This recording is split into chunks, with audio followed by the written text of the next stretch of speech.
Hello student, welcome again to your YouTube channel The Radical Classes। जैसे हम पढ़ रहे थे हमारा जीके वाला पोर्शन जिसके अंदर हमने नदर्न माउंटेन का टॉपिक क्लियर कर लिया था।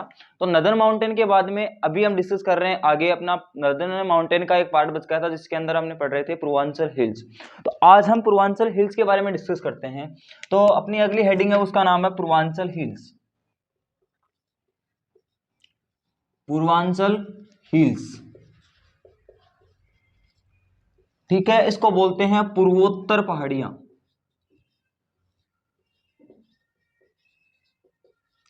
पूर्वोत्तर पहाड़ियां। आप देखो पूर्वांचल हिल्स के अंदर कहां से स्टार्ट हो, आपको मैंने बताया था, जैसे मैं मैप बनाता हूं तो यहां से इंडिया वाला पार्ट आता है,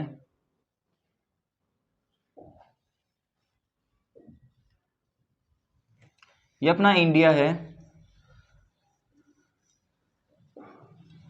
ठीक है। और ये अपनी कौन सी डायरेक्शन है, पूर्व दिशा है, अपनी ईस्ट है, ठीक है। तो ईस्ट वाले पार्ट के अंदर, पूर्व वाले भाग के अंदर जो पहाड़ियां पाई जाएंगी वो क्या होंगी, पूर्वोत्तर की पहाड़ियां होंगी, यानी पूर्वांचल हिल्स होंगी, ठीक है। आप देखो ये अपना हिमालय आ रहा है इधर से। अब ये हिमालय क्या करता है, इधर आके बाउंड हो जाता है, यहां से बेंट हो जाता है, और जब बेंड होता है तो यहाँ पे कुछ पहाड़ियों का फॉर्मेशन करता है, और इन्हीं पहाड़ियों को हम डिस्कस करते हैं, और इन्हीं पहाड़ियों को बोलते हैं हम पूर्वांचल हिल्स। और जब ये अपना हिमालय माउंटेन है, जब ये हिमालय माउंटेन है यहाँ से फोल्ड होता है या बेंट होता है, इसको बोलते हैं हेयर क्लिप बेंट। क्या बोलते हैं, हेयर क्लिप बेंट। जैसे आप पहनते हो जैसे लड़कियां नहीं लगाती हेयर के अंदर क्लिप, वो भी तो ऐसी इसी प्रकार बेंट होती है। तो इसी प्रकार से अपना हिमालय क्या हो जाता है, बेंट हो जाता है, और इसी को बोलते हैं हेयर क्लिप बेंट, है ना। आगे देखो, अब जो पहाड़ियां यहाँ पे पाई जाएंगी वो सारी पहाड़ियां क्या कहलाएंगे, आपकी पूर्वांचल हिल्स कहलाएंगे। तो सबसे पहले हम पढ़ते हैं अपना सिक्किम वाला एरिया, और इधर वाले एरिया के अंदर कौन कौन सी हिल्स हैं। तो इधर से अगर हम देखेंगे, इधर से हम देखेंगे तो सबसे पहले देखो हमारी तीन पहाड़ियां यहाँ पे हैं। यहाँ पे कुछ पहाड़ियां हैं जो अरुणाचल प्रदेश और सिक्किम वाले बॉर्डर के आसपास में पाई जाती हैं। इन तीनों पहाड़ियों का नाम है आपका डफला, मीरी, एबोर। तीन पहाड़ियां तो ये हो गई, और एक आपकी अरुणाचल प्रदेश और सिक्किम वाले एरिया के अंदर इधर है जिसका नाम है मिसमी। तो ये चार पहाड़ियां इस वाले एरिया के अंदर है, जो कहां पे है, अपने अरुणाचल प्रदेश वाले एरिया के अंदर है। कौन कौन सी, डफला, मेरी, एबोर और मिसमी। हिंदी में लिख लो इसको, इधर लिख देता हूं मैं। पहली कौन सी आपकी, डफला, मीरी, एबोर, मिसमी। डफला, मीरी, एबोर और मिसमी, ये पहाड़ियां अपनी यहाँ पे पाई जाती हैं, जो चारों की चारों क्या है, थोड़ी इंपॉर्टेंट है। और आप इसको एक एक फॉलो और कंटिन्यूस में याद कर सकते हो, डफला, मेरी, एबोर, मिसमी, ठीक है। उसके बाद में जब हम अरुणाचल प्रदेश में जाते हैं तो आपको पता है यहाँ पे एक हिल से जहां से स्टार्ट होता है, लास्ट मैंने आपको बताया था कौन सा, नामचा बारवा पर्वत। कौन सा, नामचा बारवा पर्वत, यानी कि नामचा बारवा माउंटेन। और यहीं से आपका माउंटेन है वो बेंट हो जाता है और नीचे की तरफ होने लगता है, ठीक है। और देखो यहाँ पे उसके बाद में आता है आपका नागालैंड वाला एरिया। यहाँ पे आपका नागालैंड है, और नागालैंड के अंदर दो पहाड़ियां हैं, नागा हिल्स। कौन सी हिल्स, नागा की पहाड़ियां, जो दोनों जो क्या है, इंपॉर्टेंट है ये, नागा हिल्स। चलो नागा हिल्स है। उसके बाद के अंदर आपका नीचे वाला जो एरिया आता है, यहाँ पे आपका आता है मणिपुर वाला एरिया। और मणिपुर के अंदर एक इंपॉर्टेंट है जिसका नाम है, इसी के स्टेट के नाम से है, मणि पहाड़ियां। कौन सी पहाड़ियां, मणि पहाड़ियां, जो मणिपुर से ही रिलेटेड हैं। तो आपकी मणि हिल्स, ये आपकी नागा हिल्स। नंगा और नागा में डिफरेंस समझ लेना। नागा हिल्स कहाँ पे है, नागालैंड के अंदर, और यही नागालैंड की जो कैपिटल है वो है कोहिमा। तो यहाँ पे कौन सी है, कोहिमा हिल्स भी है। यहाँ पे दो हिल्स हैं, कोहिमा हिल्स, कोहिमा पहाड़ियां कहाँ पे है, यहीं पे है। चलो आगे देखो, उसके बाद में मणिपुर के अंदर होगी मणिपुर के अंदर होगी आपकी मई, और एक और है जिसका नाम है, मणिपुर के अंदर 2 हैं, मणि के साथ साथ आपका कौन सा है, लेमाटोल की पहाड़ियां, लेमाटोल की पहाड़ियां। कौन सी पहाड़ियां, लेमाटोल पहाड़ियां, ये आपकी लेमाटोल हिल्स दिखा रही है कि लेमाटोल हिल्स। ठीक है, आगे देखो, उसके बाद में आपका नीचे वाला एरिया आता है मिजोरम वाला, ये आपका मिजोरम वाला है।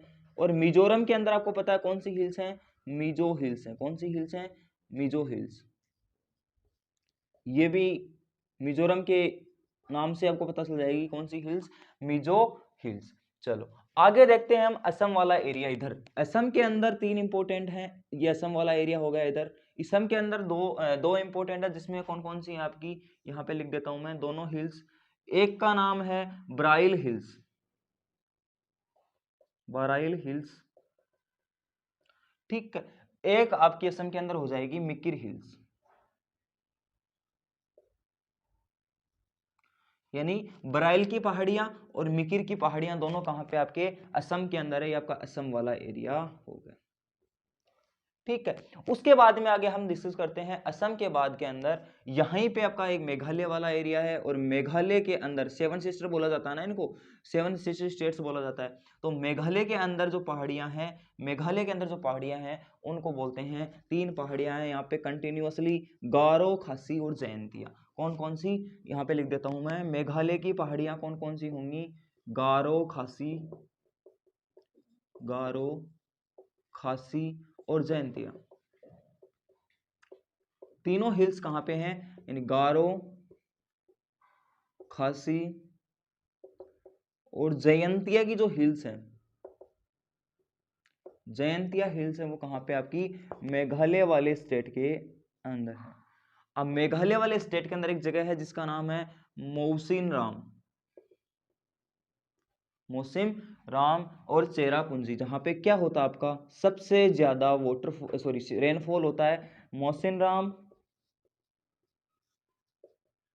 मौसिनराम और चेरापूंजी दोनों के अंदर सबसे ज्यादा क्या होती है, हाईएस्ट यानी सबसे ज्यादा सर्वाधिक बारिश होती है विश्व की। कहां पे सर्वाधिक वर्षा होती है, 1125 mm से लेके 1200 mm तक क्या होती है यहाँ पे बारिश होती है प्रति ईयर। क्यों होती है, क्योंकि जो तीनों पहाड़ियां हैं, गारो, खासी और जयंतिया की पहाड़ी, ये किस आकार की होती हैं, ये कीप आकार की पहाड़ियां हैं। किस आकार की पहाड़ियां हैं, कीप आकार की पहाड़ियां हैं, कीप से पहाड़ियां हैं, ऐसी पहाड़ियां हैं ये। ठीक है, तो जैसे ही मानसून की जो मानसून जो विंड है वो इसमें क्या करती है, एंट्री करती है, मानसून की जो पवनें हैं वो इसमें एंटर करती है, तो यहीं पे घूम के इधर की इधर क्या हो जाती है, यहाँ पे बारिश हो जाती है। और कौन से मानसून की, आपके यहाँ पे बंगाल की खाड़ी है, तो यहाँ पे बे ऑफ बंगाल की जो पहाड़ियां हैं, सॉरी बे और बंगाल की जो मानसून की जो हवाएं हैं, बे ऑफ बंगाल यानी बंगाल की खाड़ी, बंगाल की खाड़ी से जो पवनें उठती हैं वो कहाँ पे बारिश कर देती हैं, आपकी चेरापूंजी के अंदर सर्वाधिक बारिश कर देती हैं। क्योंकि वहां पे किस आकार की पहाड़ियां पाई जाती हैं, कीप आकार की पहाड़ियां पाई जाती हैं, इसलिए वहां पे विश्व की सबसे ज्यादा बारिश होती है। Highest rainfall of the world in the Cherrapunji and Mawsynram in the state of Meghalaya of अपना राजस्थान, सॉरी इंडिया। ठीक, सबसे ज्यादा बारिश कहाँ पे होती है, वहीं पे होती है। Is that clear. चलो, तो ये अपना हो गया। उसके बाद में देखो ये जो अपना हिमालय वाला पार्ट है ना। और देखो एक चीज जो इंपॉर्टेंट नोट करके लिख लेना, कभी कभी आपको क्या होगा यहाँ पे डाउट होगा कि हम ये बोलते हैं कि क्या सर गारो, खासी, जयंतिया भी हिमालय का पार्ट है, बिल्कुल नहीं है सर। गारो, खासी और जयंतिया ये आपको इंपॉर्टेंटली याद में रखना है कि नोट लगा के लिख लेंगे यहाँ पे कि गारो, खासी और जयंतिया की जो पहाड़ियां हैं, गारो, खासी और जो जयंतिया की जो पहाड़ियां हैं, जयंतिया की जो पहाड़ियां हैं वो क्या होती हैं, सारी की सारी आपके जो शिलोंग है, क्या है, शिलोंग है, किसकी राजधानी, जो शिलोंग है, जो किसकी राजधानी है, अरे शिलोंग किसकी राजधानी है, अरे मेघालय की। तो मेघालय वाले एरिया के अंदर ही मेघालय का जो शिलोंग का जो पठार है, शिलोंग के पठार की ये पहाड़ियां हैं। कौन सी, गारो, खासी और जयंतिया, न कि हिमालय वाले पार्ट की क्या है, हिमालय वाले भाग की पहाड़ियां हैं। तो किसकी पहाड़ियां हैं ये सारी की सारी? अपने शिलोंग के जो प्लेटू है उसकी क्या है, ये पहाड़ियां हैं। उसके बाद में जब ये हिमालय वाला पार्ट यहाँ से बेंट होके थोड़ा इधर आ जाता है और यहाँ पे अपना क्या पाए जाते हैं, अंडमान निकोबार आइसलैंड्स पाए जाते हैं। उसको हम आगे डिस्कस करेंगे। Andaman Nicobar, Andaman and Nicobar islands bay of Bengal में है। और इसी को यहाँ पे अपना कौन सा कंट्री है, म्यांमार। कौन सा वाला कंट्री है, म्यांमार। तो म्यांमार के अंदर, म्यांमार के अंदर इन्हीं पर्वत को क्या बोला जाता है, अरायान कोमा बोला जाता है। क्या बोला जाता है, अरायान कोमा। आप लिख देंगे हिमालय को म्यांमार में क्या बोला जाता है, तो लिख देंगे अरायान कोमा। अरायान कोमा किसके अंदर बोला जाता है, आपका म्यांमार के अंदर बोला जाता है। हो जाएंगी इतनी बातें याद आपको, हो जाएंगी। तो ये इस प्रकार से अपनी क्या थी सारी की सारी। और देखो नागालैंड की जो पहाड़ियां हैं या अरुणाचल प्रदेश वाली जो पहाड़ियां हैं, नागा हिल्स के अंदर ही एक इंपॉर्टेंटली आप याद रखोगे, एक सरमती क्या है, पहाड़ियां हैं। कौन सी पहाड़ियां हैं, सरमती। एक सरमती पहाड़ी है, इसको इंपॉर्टेंटली याद रख लेंगे। सरमती पहाड़ी है, यह पहाड़ी सबसे ऊंची पहाड़ी है पूर्वांचल की, पूर्वांचल की सबसे ऊंची पहाड़ी कौन सी है, पूर्वांचल की सबसे ऊंची पहाड़ी है तो वो कौन सी है आपकी, सारामती या सरामती क्या है आपकी, ये पहाड़ी है। इतनी बातें याद रख लेंगे तो ये अपना इस प्रकार पूर्वांचल हिल्स कंप्लीट होता है। सबसे पहले आप याद रखोगे इस वाले एरिया के अंदर तो डफला मेरी अबोर मिसमी, ठीक है। उसके बाद में नामचा बर्मा से वापस बेंट हो जाता है जिसको बोला जाता है हेयर क्लिप बेंट। और उसके बाद में स्टार्ट हो जाता है आपका अरुणाचल प्रदेश में नामचा बर्मा है। उसके बाद में नागालैंड, नागालैंड के अंदर नागा हिल्स। और कौन सी हिल्स, कोहिमा हिल्स, क्योंकि नागालैंड से नागा हो गया और कोहिमा उसकी क्या है, कैपिटल है, तो कैपिटल यानी राजधानी है, तो कोहिमा हिल्स होगी। उसके बाद में मणिपुर, तो मणिपुर से मणि हिल्स और लेमोटोल हिल्स, ठीक है। उसके बाद के अंदर मिजोरम के अंदर मिजो हिल्स, और मिजो हिल्स आपका लास्ट हिल है, ठीक है। तो मिजो हिल्स के अंदर हो गया आपका, जिसको उसके बाद में म्यांमार के अंदर चला जाता है और उसको वहां पे क्या बोल देते हैं, अरायान कोमा। और उसी का कुछ पार्ट कहाँ पे जाता है, बंगाल की खाड़ी में, जहाँ पे आपका क्या है, अंडमान निकोबार आइसलैंड्स है, ठीक है। उसके बाद में असम की अगर बात करें तो असम के अंदर इसको दो नाम से जाना जाता है, बिरिल हिल्स और बायरिल हिल्स या फिर मिकिर हिल्स, है ना, बराइल की पहाड़ियां और मिकिर की पहाड़ियां। उसके बाद मेघालय के अंदर कौन सा, अब मेघालय की कैपिटल क्या है, शिलोंग, तो शिलोंग क्या क्या है वहां पे, पठार है, प्लेटू है। पठार समझते हो, एक समतल पहाड़ी, ज्यादा हाइट नहीं होती उसकी, और एकदम समतल पहाड़ी होती है, उसको क्या बोलते हैं, पठार बोलते हैं। तो वहां पे शिलोंग के पठार के ऊपर क्या है, तीन पहाड़ियां हैं जो कीप के आकार की पहाड़ियां हैं। और वहां पे कौन कौन सी पहाड़ियां हैं, गारो, खासी और जयंती की पहाड़ियां हैं। और जिसी के कारण बंगाल की खाड़ी वाला मानसून उसी के अंदर टकरा के रह जाता है, जिसकी वजह से चेरापूंजी और मोसिनराम जो मेघालय के अंदर मेघालय के अंदर स्थित है, वहां पे सबसे ज्यादा विश्व की सबसे ज्यादा क्या होती है, बारिश होती है, यानी कि highest rainfall of the world होती है कहाँ पे, the state of Meghalaya in India, ठीक। तो ये सारी चीजें हो जाएंगी याद। अब अगला हम पूर्वांचल हिल्स कंप्लीट होते ही हमारा क्या हो जाता है, नदन माउंटेन वाला पार्ट कंप्लीट हो जाता है। आज हम अगला जो हमने डिवाइडेशन किया था इंडियन फीचर का, और सॉरी इंडिया के फिजिकल डिवीजन का अगला पार्ट हम पढ़ेंगे जिसका नाम है थार का मरुस्थल, द ग्रेट इंडियन डेजर्ट। चलो उसके बारे में हम डिस्कस करते हैं। तो इसके सर अपने लिख लिया होगा, इसका स्क्रीनशॉट ले लो एक बार। चलो आगे हम देखते हैं, आगे हम देखते हैं कि जो आपका थार का जो पर्वत है, सॉरी थार का जो मरुस्थल है ना, वो कहाँ पे फैला हुआ है और वो कैसे फैला हुआ है, उसके बारे में हम थोड़ा सा डिस्कस कर लेते हैं। तो चलो अगली हेडिंग लगाएंगे आप, the great Indian desert, Bharat का विशाल मरुस्थल, भारत का विशाल मरुस्थल। चलो देखो अगली आप हेडिंग लगाएंगे, भारत का विशाल, भारत का विशाल मरुस्थल, और इसी को बोला जाता है थार का मरुस्थल।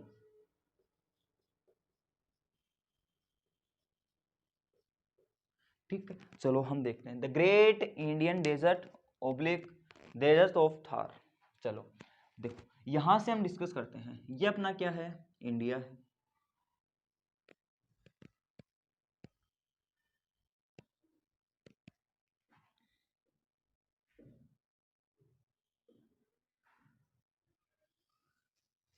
ये आपका क्या है, इंडिया वाला पार्ट है, और इधर से अपना क्या आ जाता है,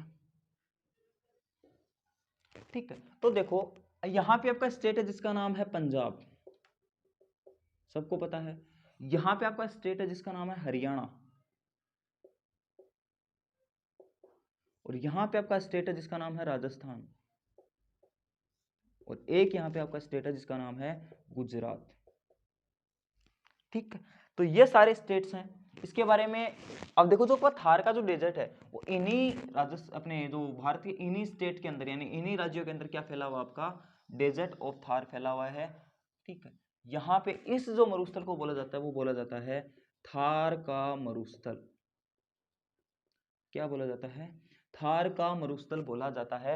यानी कितने स्टेट के अंदर फैला हुआ है अपने इंडिया का ग्रेट इंडिया डेजर्ट? वो सर 4 स्टेट के अंदर फैला हुआ है। पहला आपका पंजाब, दूसरा आपका हरियाणा, तीसरा आपका राजस्थान और चौथा आपका गुजरात। अब बोलोगे सर पंजाब और हरियाणा में तो बहुत ज्यादा खेती होती है, वहां पे तो दिखता ही नहीं मरुस्थल। देखो वहां पे मरुस्थल दिखाई नहीं देता है क्योंकि वहां पे नहरों से क्या होती है, सिंचाई होती है। इसी वजह से वहां पे क्या नहीं दिखाई देता, आपका मरुस्थल दिखाई नहीं देता। वो क्या बन गई है अभी, जैसे आप राजस्थान के श्रीगंगानगर हनुमानगढ़ वाले एरिया में जाओगे तो वहां पे आपको क्या नहीं दिखाई देगा, आपको मरुस्थल दिखाई नहीं देगा। लेकिन एक्चुअल में मरुस्थल की भूमि है वो मरुभूमि ही है, जबकि वहां पे सिंचाई बहुत ज्यादा होती है। और किससे होती है? नहरों से सिंचाई होती है। इसलिए वो अभी किस में आ गई है? ग्रीनलैंड के अंदर आ गया है।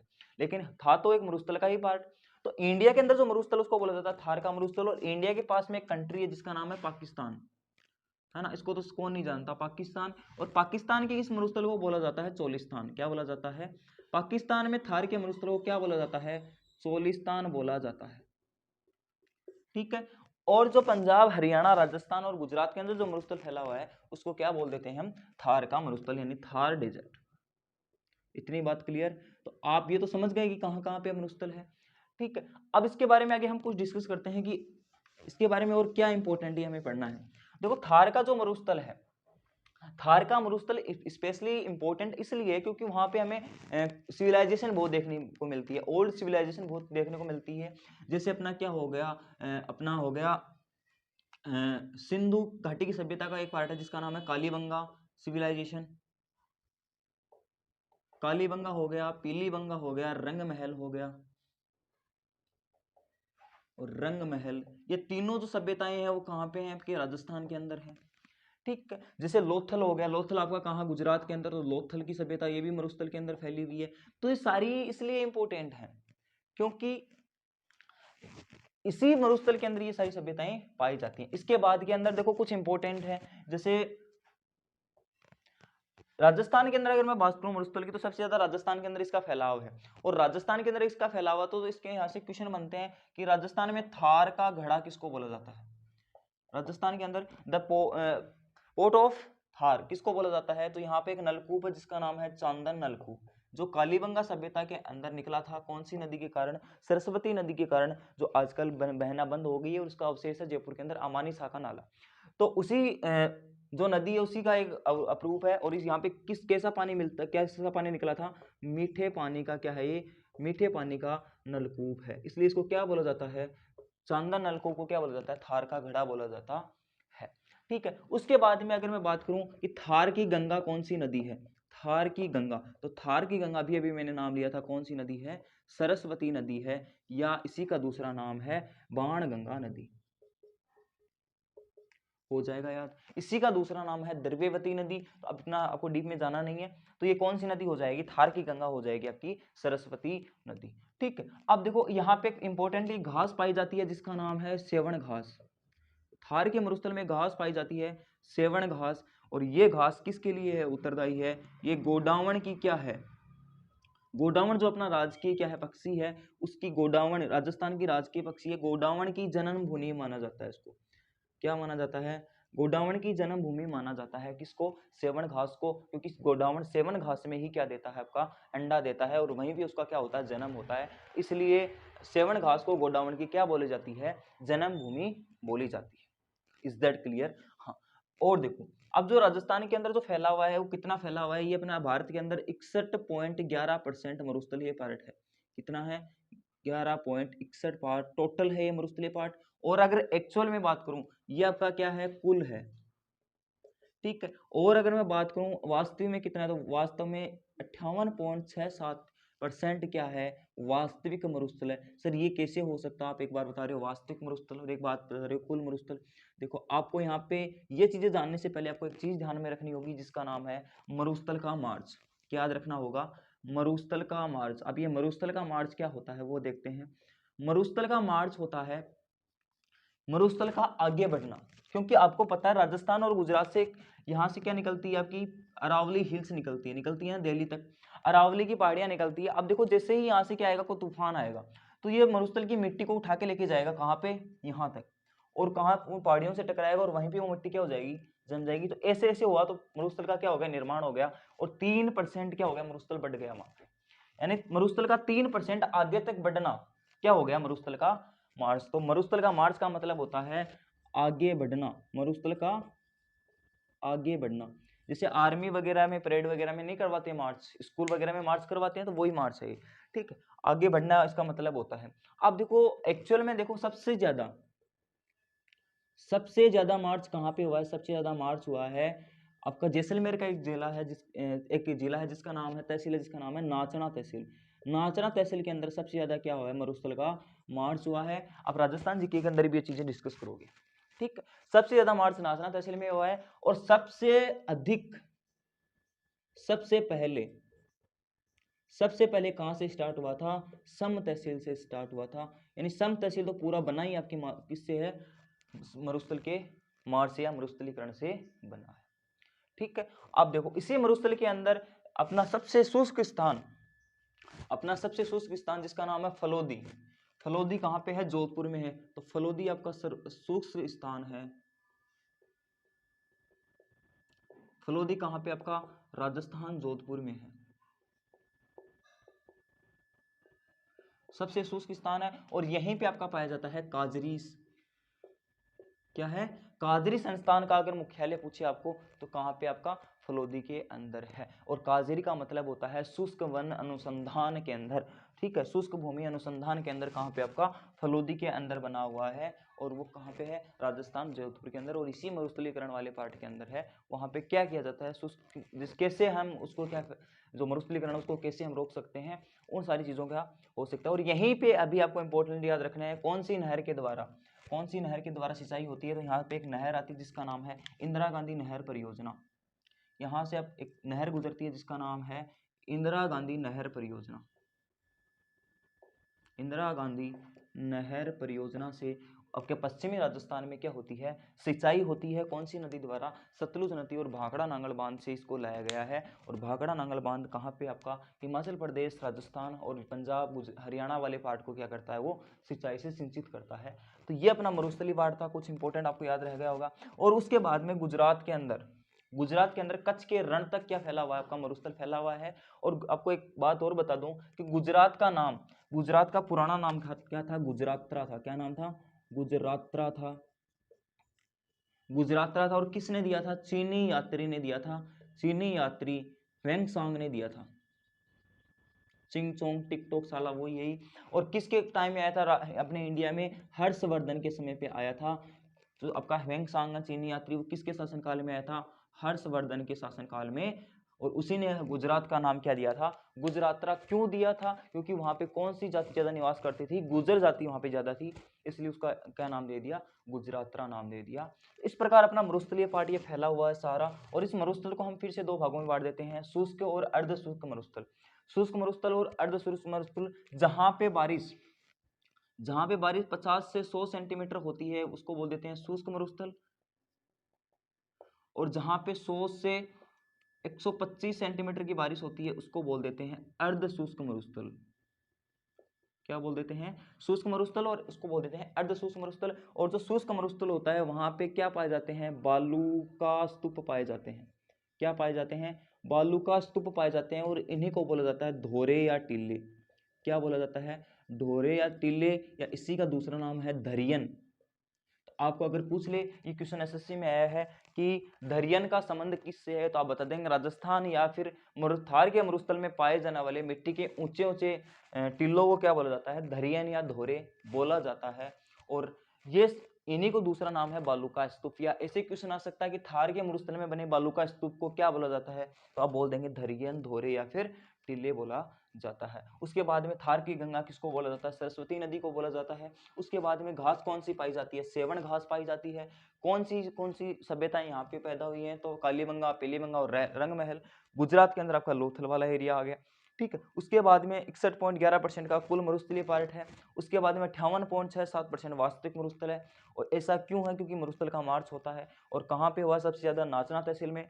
और सबसे पहले कहाँ पे हुआ था, सम तहसील के अंदर हुआ। यानी सम तहसील पूर्णतः किससे बना हुआ, आपका मरुस्थल के मार्च से बना हुआ है। इतनी बातें अगर आपके समझ में आ गई तो आपका मरुस्थल वाला पार्ट भी यहाँ पे कंप्लीट होता है तब तक के लिए। और आगे हम ले आने जा रहे हैं, आगे वाला हमारा पार्ट होगा वो होगा उत्तर के विशाल मैदान, जो गंगा, यमुना, घग्गर और ब्रह्मपुत्र नदी द्वारा बनता है। तो वो सारी चीजें हम आगे अगले वाले क्लास के अंदर डिस्कस करेंगे। तब तक के लिए धन्यवाद। अगर वीडियो पसंद आई है तो लाइक करें, चैनल को सब्सक्राइब करें और ज्यादा से ज्यादा वीडियो को शेयर करें। Thank you.